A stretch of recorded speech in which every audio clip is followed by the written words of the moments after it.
Bhagavate Vasudevaya. Om Namo Bhagavate Vasudevaya. Narayanam Namaskritya Naram Chaiva Narottamam Devim Saraswatim Vyasam Tato Jayanti. Nashtaprayeshu Bhadreshu Nityam Bhagavata Sevaya. Bhagavati Uttam Shloke Bhaktir Bhavati Naistiki. So continuing with the discussion on Srimad Bhagavatam, Canto 3, Chapter 5, Vidura talks with Maitreya, text number 7 onwards. Kridan vidatte dvijas gosuranam kshemaya karmani avatara veda mano na tripyatyapi shanvatam naha sushlokum audlesh charitam ritani. So Vidurji is saying to Maitreya Muni, you may narrate also about the auspicious characteristics of Lord in his different incarnations for the welfare of the twice-born, the cows and the demigods. Our minds are never satisfied completely, although we continuously hear of his transcendental activities. See, Vidurji just heard about all the pastimes of the Lord from Uddhav, and now he's again asking that I'm not satisfied. Please, Maitreya Muni, you please talk about Krishna's pastime. The Lord appears in this universe in different incarnations like Matsya, Kurma, Vara, and Nrsimha, and he manifests his different transcendental activities for the welfare of the twice-born. Twice-born means the Brahmins, the twice-born, the cows, and the demigods. The Lord is directly concerned with the twice-born or civilized men. A civilized man is one who has taken civilized man is one who has taken his birth twice.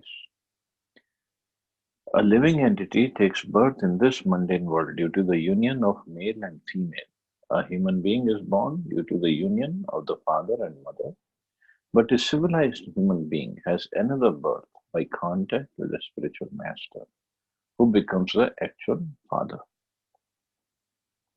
So that is a twice born, means when he takes initiation, he takes shelter of a bona fide spiritual master, and he accepts the spiritual master as his father. And who's the mother? Mother of the Vedas, of the scriptures. The father and mother of the material body are so only in one birth, and in the next birth, the father and mother may be a different couple. But the bona fide spiritual master, as a representative of the Lord, is the eternal father because the spiritual master has a responsibility to lead the disciple to spiritual salvation or the ultimate goal of life. Therefore, a civilized man must be twice born, otherwise, he is no more than the lower animals. So, bona fide spiritual master, as a representative of the Lord, is eternal father. See, our parents in this life who have given us this body, although they don't know how this body gets developed, even in the womb of the mother or outside how Krishna takes care of this body. Of course, parents have some relationship, some contribution towards the birth of the child and upbringing of the child. Yes, they are supposed to be respected and looked after, taken care of. But at the same time, we have to understand this relationship is for one lifetime only. It is important, but still it is temporary. But the real relationship of a spirit soul is with the spiritual master because he is the father life after life. That's what every morning when we sing Guru Ashtakam prayers. So this verse comes, Chakshudan Diloje Janme Janme Prabhu Say Divya Gyan Hirde Prakashita. So the spiritual master is my Lord, birth after birth, because that relationship is eternal. Just like our relationship with Krishna is eternal, our relationship with the spiritual master is eternal. But again, we have to understand it has to be a bona fide spiritual master who's the real guru, not just sentimentally accept somebody as guru and think he is my lord birth after birth, or or somebody who's not even at the level of spiritual master. There's so many people we find. Just like in this Guru Ashtakam prayers, actually that prayer is very, very important, which Vishwanath Chakravarti Thakur has written. And we should chant it every morning, even whether we are in the temple for Mangalarti or not, doesn't matter. At home also, these four prayers, Guru Ashtakam, Narsingh Tulsi Aarti, and then Guru Puja. These four prayers we should chant every day. We should memorize it. Till we memorize, you can read it. And we should chant every day, especially the Guru Ashtakam prayers and the Guru Puja. So Guru Ashtakam prayers talk about the qualities of spiritual master. And in that, one quality that comes, Nikunja yono ratikeli siddhyai, ya yali bheri yuktir apekshaniya. So means spiritual master is in the Nikunj and is serving Radha and Krishna. He is engaged in the eternal service.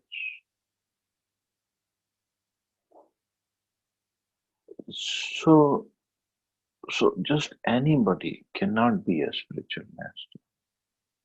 Only somebody who's a close associate of Radha and Krishna, who is engaged in their service.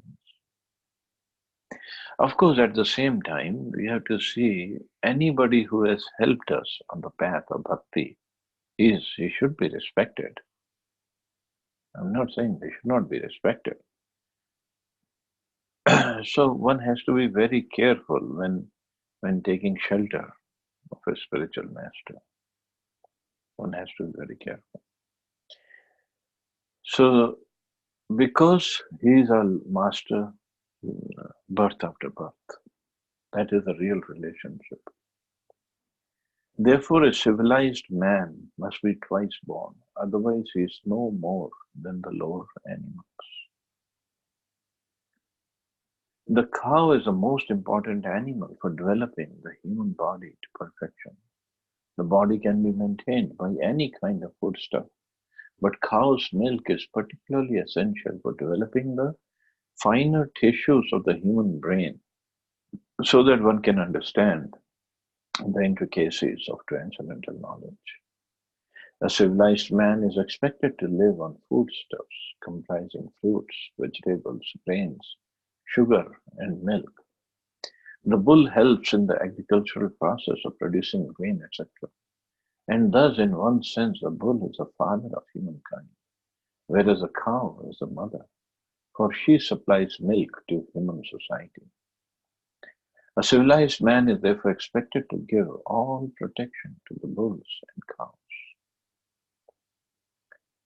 So cow and bulls, that's what they're very, very important, because bull helps in the agricultural process and cow gives this nectarian milk product, and by which, like Prabhupada said, by cow's milk, finer tissues of human brains are developed, which are helpful in understanding the intricacies of transcendental knowledge. That's why cow's milk is very important. But at the same time, if cow's milk is not available, then at least drink buffalo's milk and keep going. We have to make best use of that bargain. And even in cow's milk, one can understand the desi cow's milk is the best. Jersey cow is not that good. But still, we have to make best use of that bargain. But regardless, cow and bull are very, very important. But Krishna himself appears to give protection to cows and bulls. The demigods or the living entities who live in the higher planets are far superior to human beings since they have better arrangement for living conditions. They live far more luxuriously than human beings, yet they are all devotees of the Lord. So we have to understand demigods' positions. They're not God. They're not equal to Krishna. Like yesterday, we all celebrated Ganesh Chaturthi, and for 10 days, Ganeshji will be at home, and then there'll be Visarjan, and with Visarjan, he takes away all our obstacles, all our bad qualities, if we have prayed to him properly.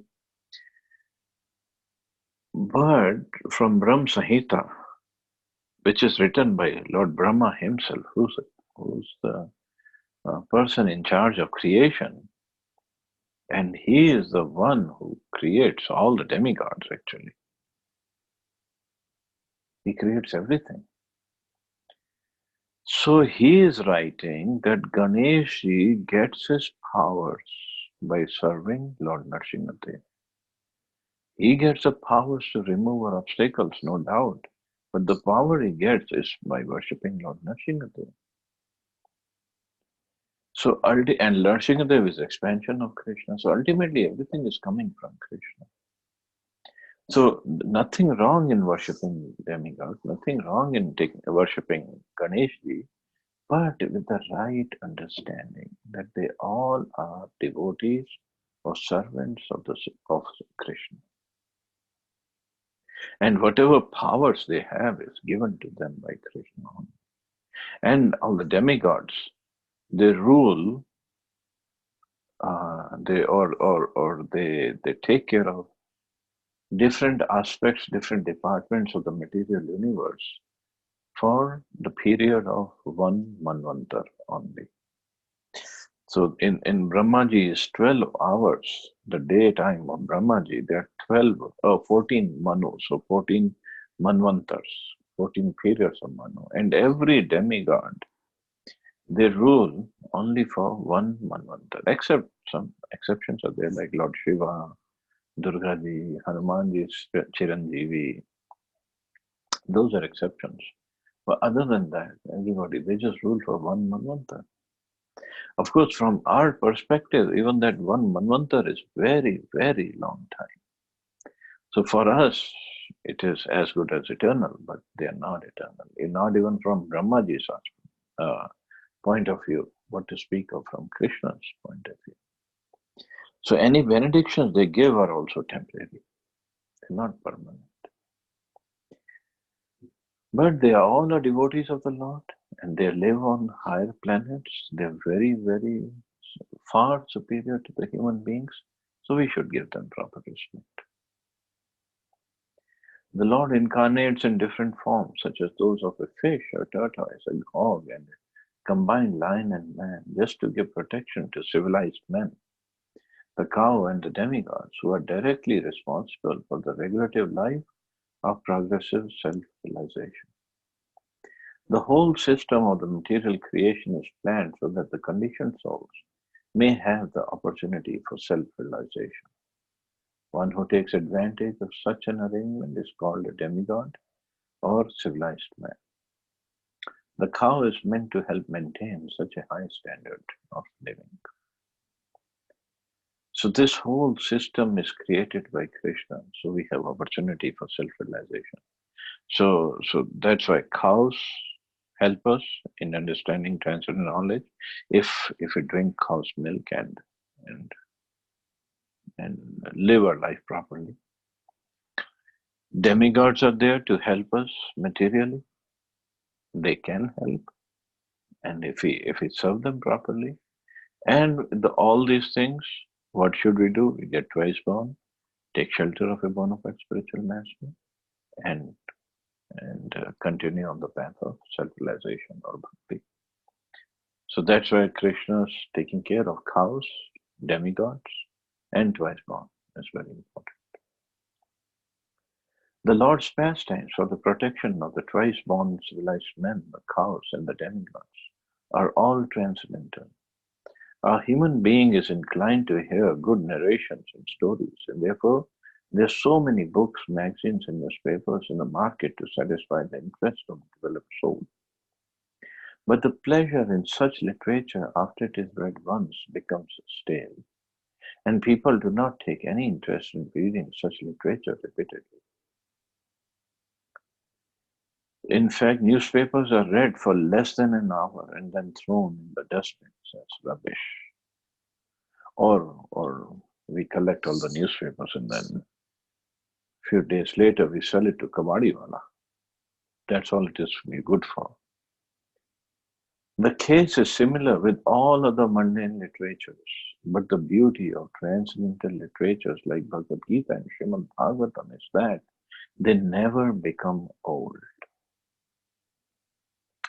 The literature that these days people print, like here we get so many magazines, so many the booklets for advertisement for different stores, different products, different websites, and they hardly even reach from the letterbox to the home. From letterbox, they'll just go straight to the rubbish bin dustbin because we don't need all this. But those magazines, they use such wonderful paper, glossed paper, wonderful finish. It look at the paintings or the pictures and the printing. It's amazing. I wish we could print Bhagavad Gitas like that. But then it'll be expensive and people will cry that we cannot afford. Well, how Bhagavad Gitas and Srimad Bhagavatam in ISKCON they're printed. Of course, ISKCON tries to do a good job, very good job, but still, it's nowhere compared in printing wise. So the material wise, it's all transcendental. Printing wise, doesn't even come close to the printing of these mundane magazines.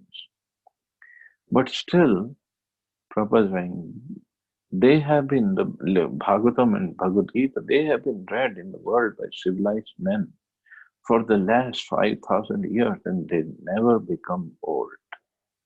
They are ever fresh to the learned scholars and devotees, and even by daily repetition of the verses of Bhagavad Gita and Srimad Bhagavatam, there is no satiation for devotees like Vidura. Vidura might have heard the pastimes of the Lord many, many times before he met Maitreya, but still he wanted the same narrations to be repeated because he was never satiated by hearing them. That is the transcendental nature of the Lord's glorious pastime. That's how wonderful Krishna's or Ram's or Nrsimha's pastimes. Talking about Lord Ram's pastimes, when we were little, we used to have this Ram Leela and around the Dashera time. And Ram Leela, there would be a pandal and they would play on the stage and, every day for half an hour or 45 minutes, and we would be sitting in the audience and mother would give us some blanket to wrap around because it would be a little cold, and some mungfali and revdi would be there, and we would be munching on that and watching Ram Leela. Every single year, the same thing, but we never got bored of watching it. Same story, same actors, same dialogues, everything the same. But we never got bored of it. We would enjoy it every year. We would look forward to it. Similarly, Vidurji, of course, we would be watching this semi-professional actors, not even semi, there's hardly any professionalism. But since it was related to Lord Ram, it was still very attractive. And here Vidura, he is himself is self-realized, and he is listening from Maitreya Muni, who is again self-realized. So there would not be any thought of even satiation or satisfaction. Oh, I'm satisfied. I don't want to hear anymore. No. Same stories, but both of them, one would be speaking with lots of enthusiasm, and the other one would be hearing lots of enthusiasm and sincerity. That is the quality of Krishna Katha, and that's the quality of devotees who want to listen. Next 8. Yes, tattva bhedar adhilokanath lokan lokan sahalokapalam achikla padyatra hi sarvasattva nikay bhedo adhikrita pratitah. The Supreme King of all kings has created different planets and places of habitation, where living entities are situated in terms of the modes of nature and work, and he has created their different kings and rulers. Lord Krishna is the chief king of all kings, and he has created different planets for all kinds of living entities.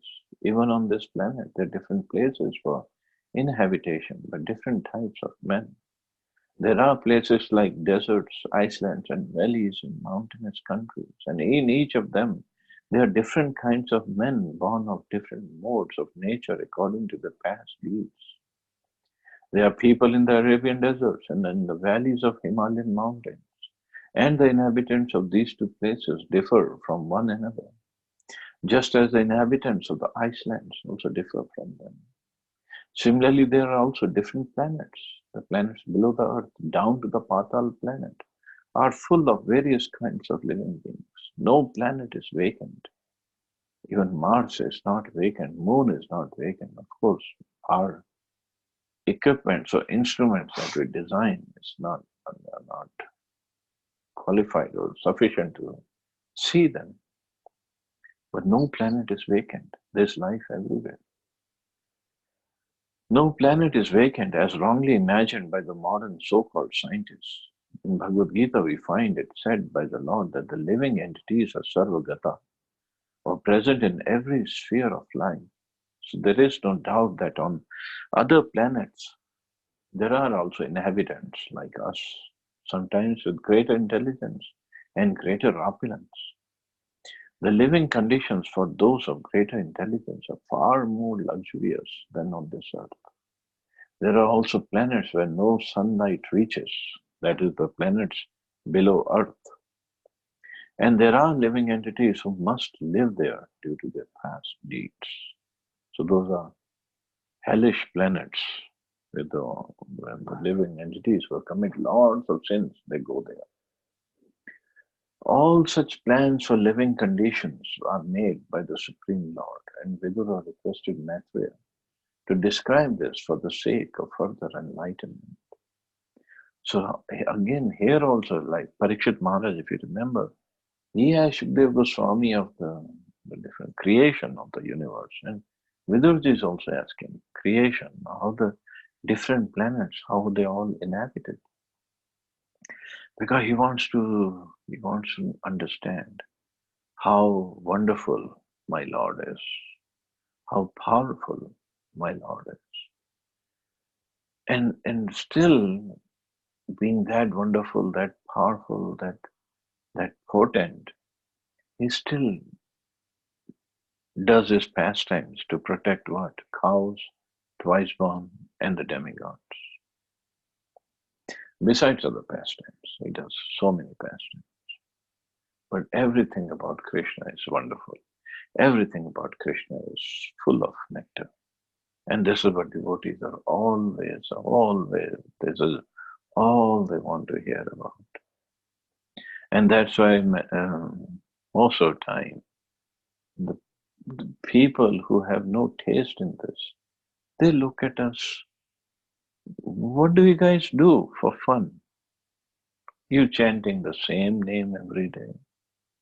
You're listening to the same stories every day. You're going to the same temple every day. You're looking at those murtis every day. What kind of fun do you get? But they don't understand. This is the enjoyment of the soul. Soul is looking for this kind of pleasure.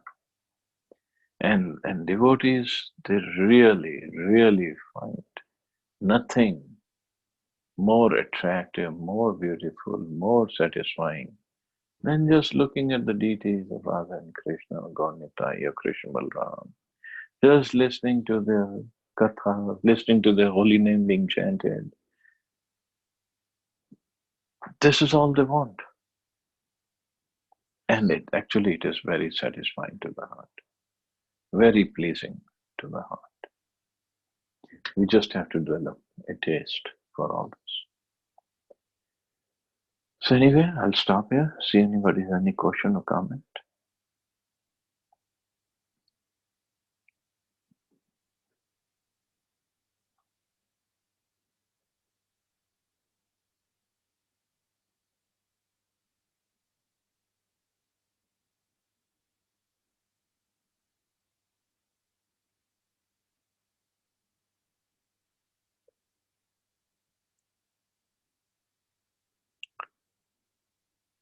I guess you all have a wonderful day.